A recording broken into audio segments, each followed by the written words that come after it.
Então vamos lá.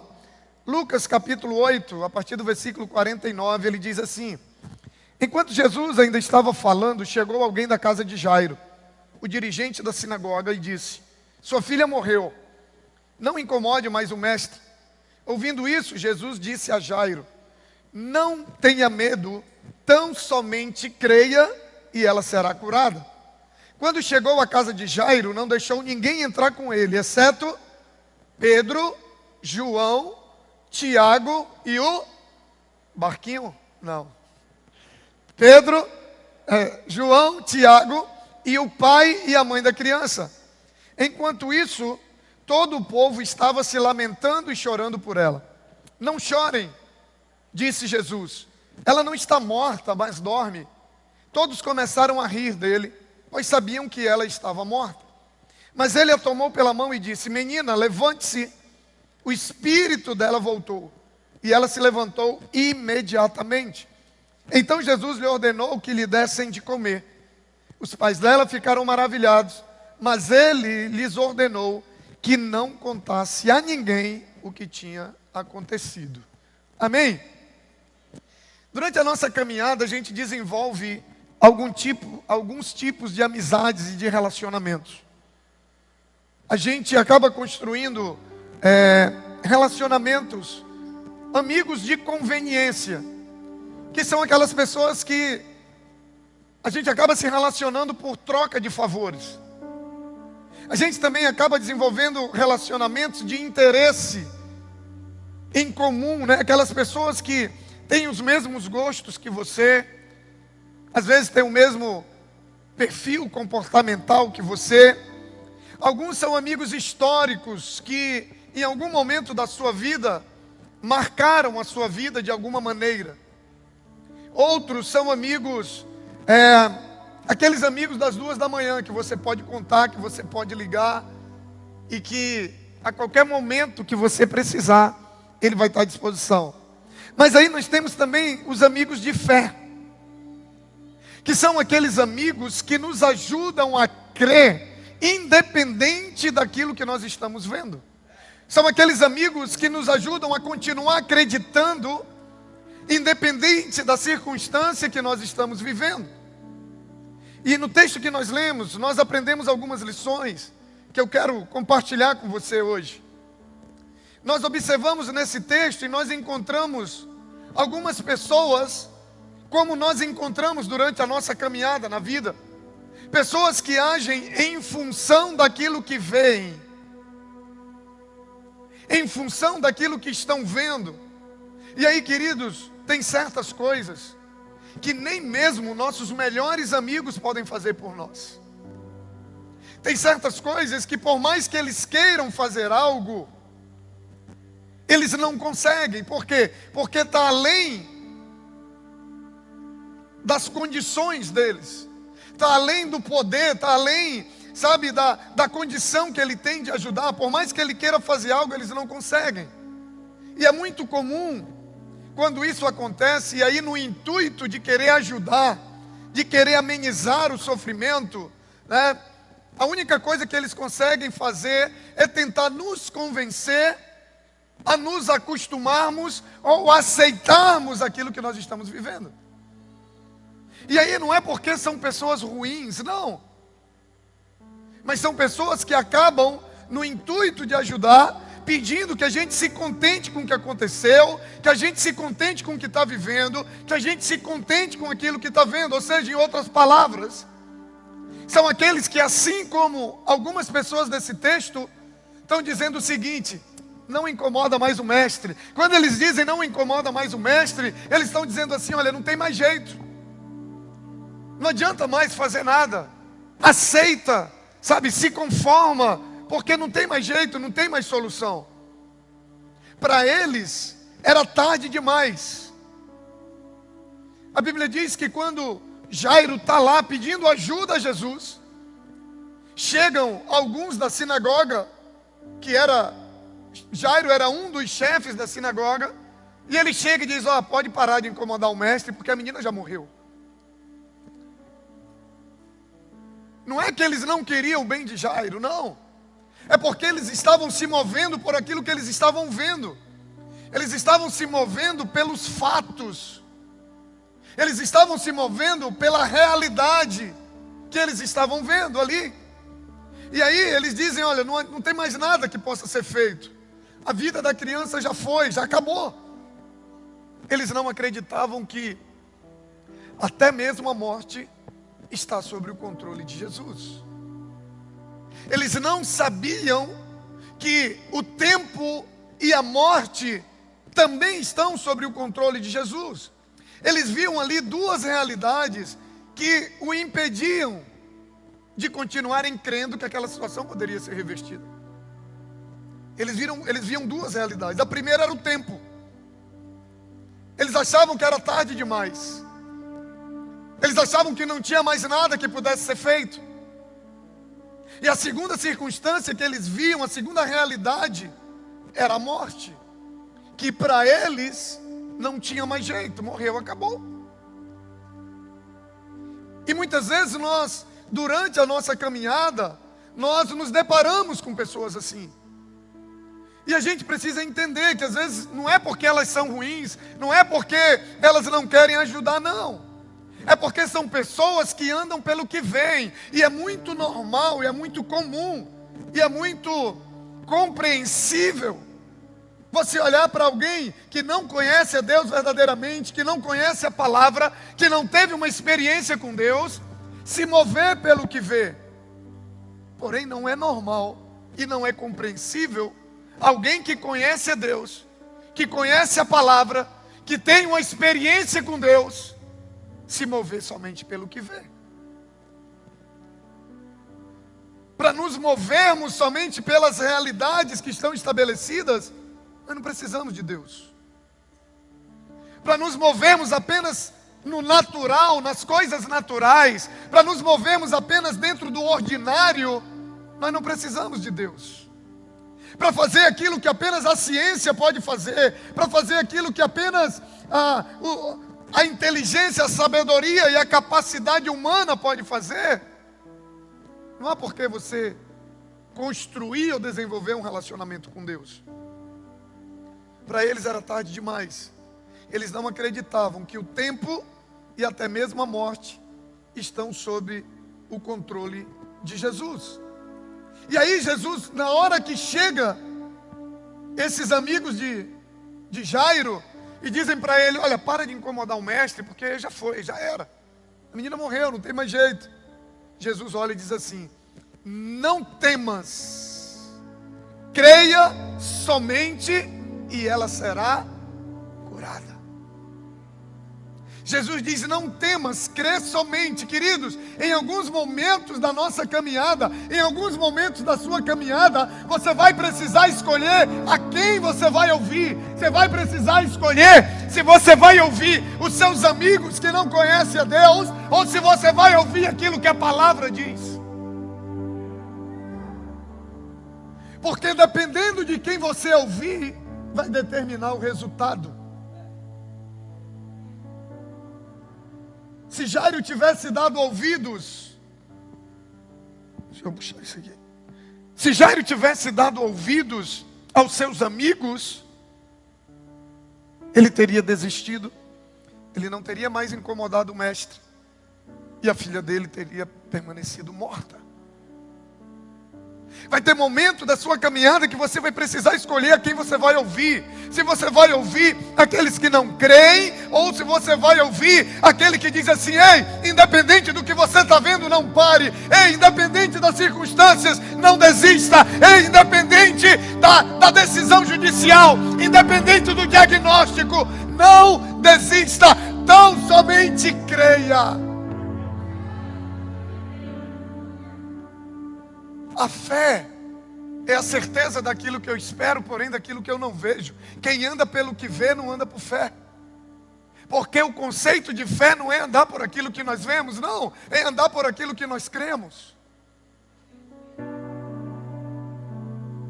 Tem momento que nós vamos precisar escolher e decidir quem a gente vai ouvir. Eu lembro que quando nós fomos para o seminário, quando a gente decidiu que eu ia para o seminário fazer teologia. E nós ouvimos de muitas pessoas: vocês são loucos. Vocês vão largar tudo aqui. A gente nunca tinha ido no Rio de Janeiro. A gente só via boas notícias do Rio. Favela com favela, invasão, tiroteio. E muitas vozes vieram dizendo: cara, não vai. Quando a gente decidiu abrir a igreja, quando a gente voltou do seminário, muita gente tentou nos convencer de que não valeria a pena. Tem momento que você vai ter que decidir se você vai dar ouvidos aos amigos, aos incrédulos, ou se você vai dar ouvidos àquilo que Deus te falou um dia. Tem momento que você vai ter que decidir se você vai continuar andando pelo que você ouviu dele, pelo que um dia ele te prometeu, por aquilo que a palavra diz, ou se você vai andar por aquilo que você está vendo. Nós temos a garantia de Deus que, independente da nossa situação, as coisas vão acontecer. Nós temos essa promessa dele, da sua palavra. Sabe, você não pode deixar o medo se levantar contra a sua fé em Deus. Não deixe, sabe, que aquilo que você está vendo hoje te faça esquecer daquilo que você ouviu um dia. Não deixe aquilo que você está vendo hoje te faça esquecer daquilo que está escrito. Não deixe que os fatos te façam esquecer daquilo que está escrito, daquilo que Ele falou para mim e para você. Não deixe que aquilo que você está vendo hoje te faça esquecer de quem Ele é e do que Ele pode fazer.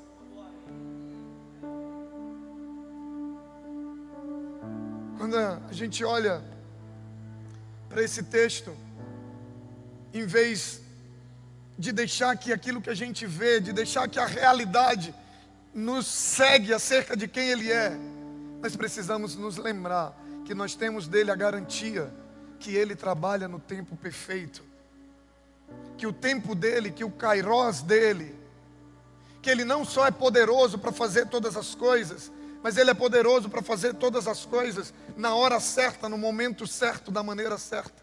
Para Deus nunca é cedo demais e nunca é tarde demais. Eles achavam que era tarde demais, sabe, nada está além do controle dele, sabe, olha o que a Bíblia diz. Em Gênesis capítulo 18, nós encontramos a história de Abraão e Sara.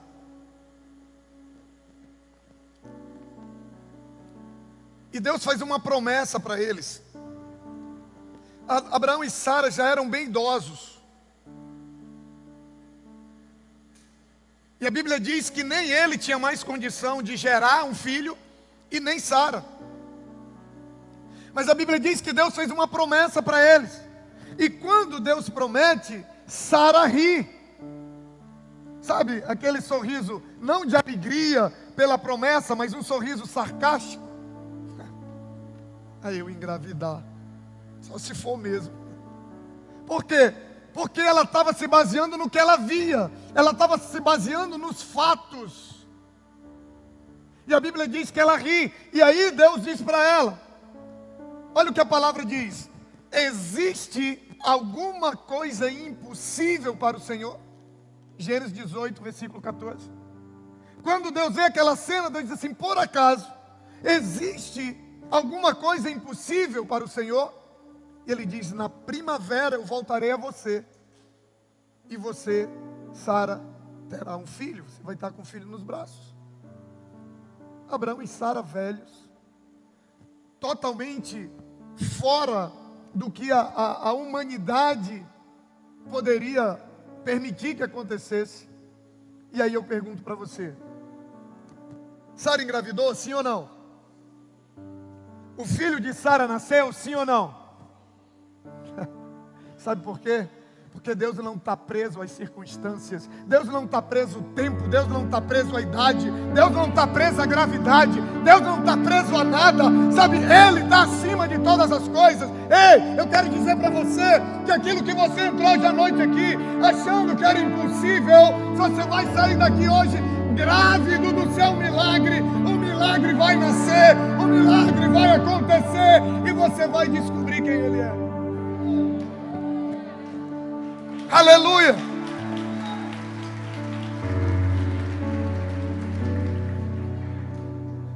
Sara engravidou, o menino nasceu e o milagre aconteceu. Sabe, Ele é poderoso para fazer.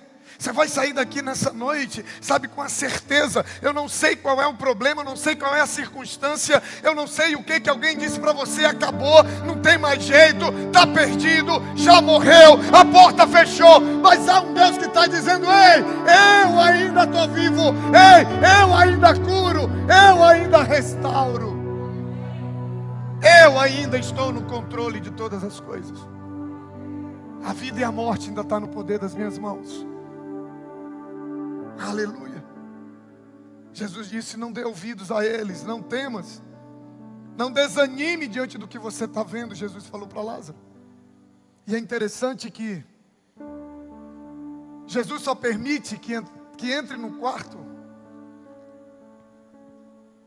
Pedro, Tiago, João e os pais da menina. Tem duas coisas aqui que é muito interessante e a gente aprende muito com ele. Primeiro, por que ele só permite que esses discípulos entrem com ele? Porque nenhum incrédulo vai ver milagre acontecer. Nenhum incrédulo vai ver milagre acontecer. Olha só, Jairo, ele era um funcionário responsável pelo funcionamento e a manutenção da sinagoga, que é o lugar onde os judeus se reúnem. Jairo era um dos chefes. E aí, mesmo sendo um judeu, preste atenção, mesmo sendo um judeu, mesmo sendo alguém que a lei não permitia que Jesus agisse daquela maneira em favor dele, ainda assim, a Bíblia diz que Jesus não discriminou, Jesus não fez acepção, pelo contrário, Ele atendeu o pedido de Jairo, Ele vai até a casa de Jairo. Queridos, o fato de Jairo ser um judeu, o fato de Jairo ser um dos principais da sinagoga, faz toda a diferença, porque Jesus não podia nem entrar na sinagoga. Jesus era visto como um inimigo das sinagogas. Mas Ele vai. Quando a gente lê esse texto mais para trás, do momento que Jairo chama Jesus para ir à sua casa, quando Jesus vai no meio do caminho, acontece um milagre, que é a mulher do fluxo de sangue. E aquela mulher que Jesus para dar atenção e para curá-la, também era uma mulher que culturalmente ela não podia estar no ambiente que os homens estavam. Ela não poderia estar lá porque ela era mulher, e ela não poderia estar lá porque ela estava sangrando. E a mulher, quando estava sangrando, era considerada impura, e ela era mantida afastada do povo. Mas mesmo sendo alguém que não merecia, que a lei não permitia, Jesus não somente para, como opera o milagre na vida daquela mulher. A Bíblia diz que Jesus cura 10 homens, e apenas um deles volta para agradecer. Jesus sabia disso, mas mesmo sabendo que 9 não voltariam, 9 não queriam nem papo com ele, depois do milagre, mesmo assim, ele faz o milagre. O que isso nos ensina? Queridos, Jesus, ele é amigo de verdade, e ele é amigo de todos. Jesus, ele ama incondicionalmente. Jesus, ele não atende só o pedido e a oração daquele que acha que merece, não, porque no fundo e na verdade nenhum de nós merecemos, tudo é pela graça.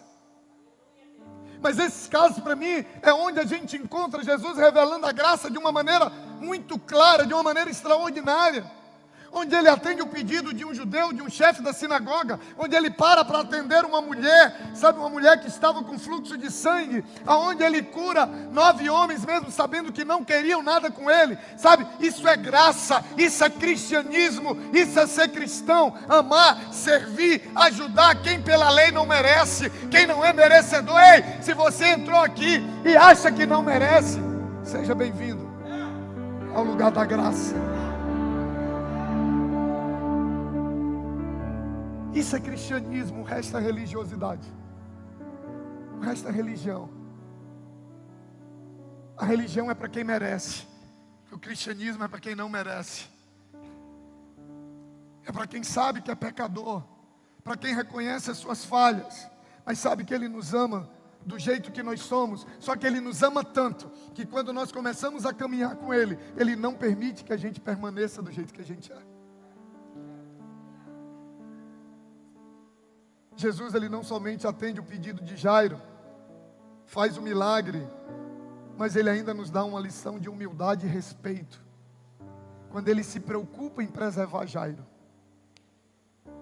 Muita gente não entende, que diz: pastor, por que Jesus cura e Ele pede para que ninguém conte nada? O lógico seria assim, ó, agora espalhe o que vocês viram aqui, para que o povo possa crer em mim.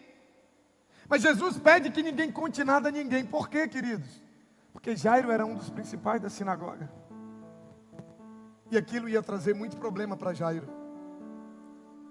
E Jesus, Ele prefere abrir mão de postar na rede social que ele tinha acabado de ressuscitar uma menina, para poder, por amor a Jairo, sabe, para poder preservar, por respeito, para ele poder preservar a Jairo.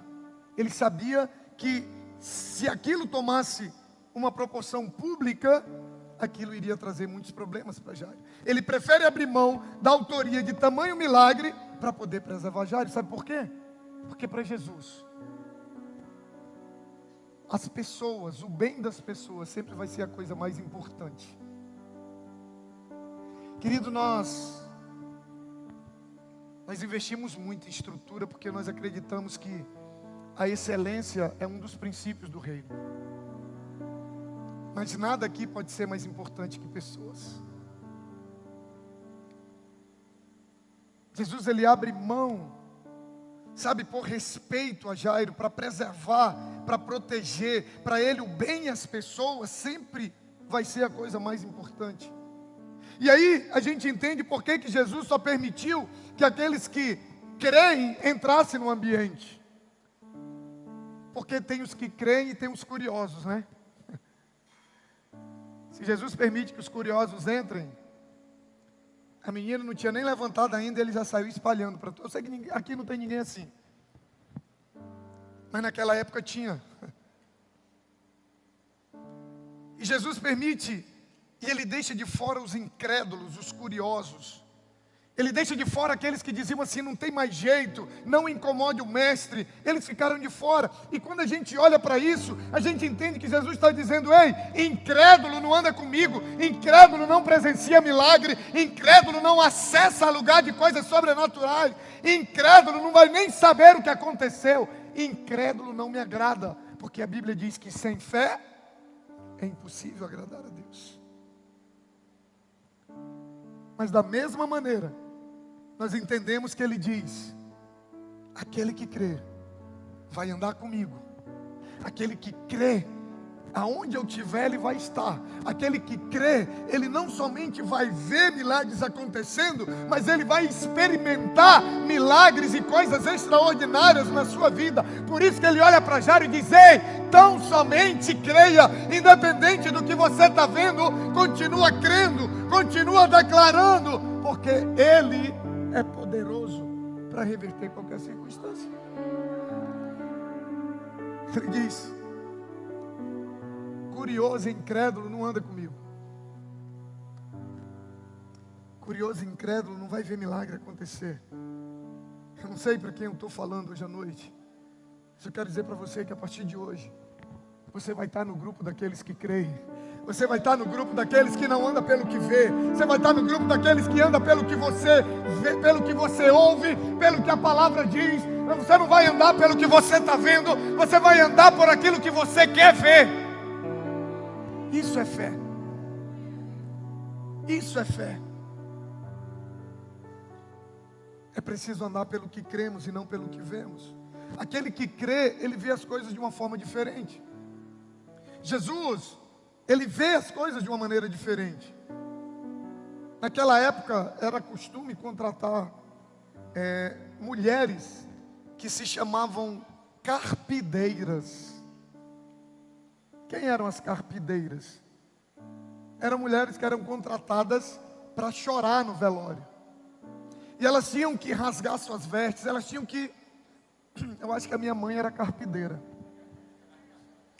Porque minha mãe, assim, ela chegava em casa, dizia: meu filho, vou tomar um banho, você vai me deixar ali, que eu vou num velório. Eu digo: quem, mãe? Ah, meu filho, uma pessoa tão legal. Mas quem era? Mãe, não conheço não, mas era gente boa. Aí juntava ela, tia Luísa, mãe do Luiz. Aí já pegava uma garrafinha de café, uns pacotezinhos de bolacha, e ia pro velório. Aí chegava lá sem conhecer. Nossa, mas era tão gente boa. Né? E aí elas...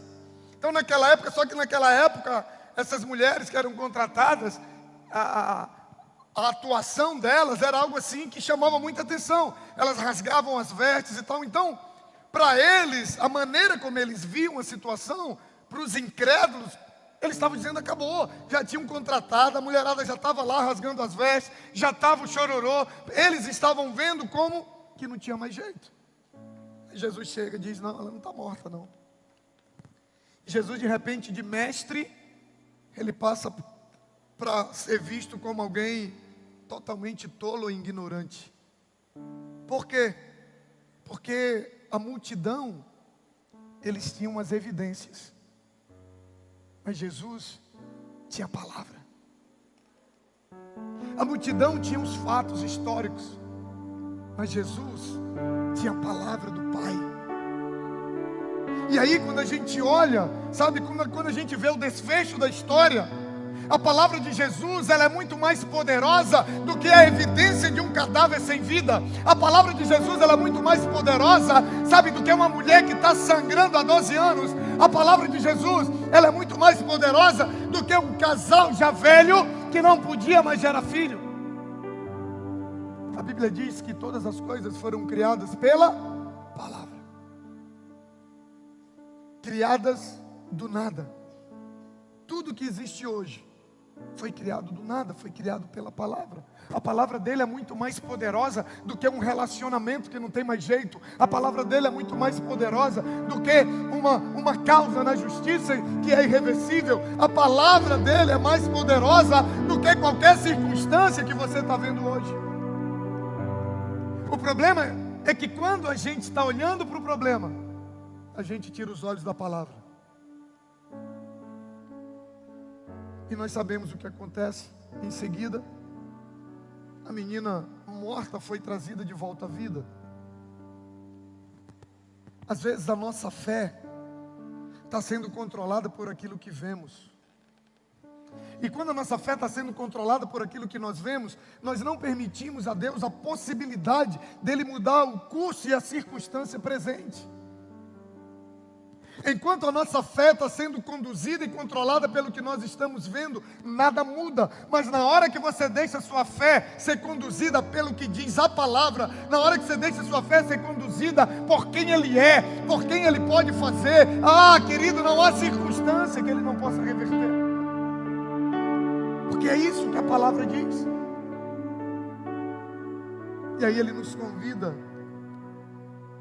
Ele faz para nós o mesmo convite que Ele faz para Jairo.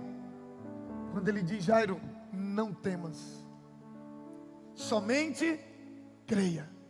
Ele está dizendo: Jairo, tira os olhos do que você está vendo, tira os olhos do que você está ouvindo e só crê, e ela será curada. Fica de pé em nome de Jesus. Aleluia.